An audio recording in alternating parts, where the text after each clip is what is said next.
The other application that I'm super excited about is the foundation of our own company. NVIDIA is a big customer of Cadance. We use all of their tools.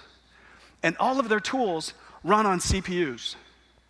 And the reason why they run on CPUs is because NVIDIA's data sets are very large. And the algorithms are refined over very long periods of time.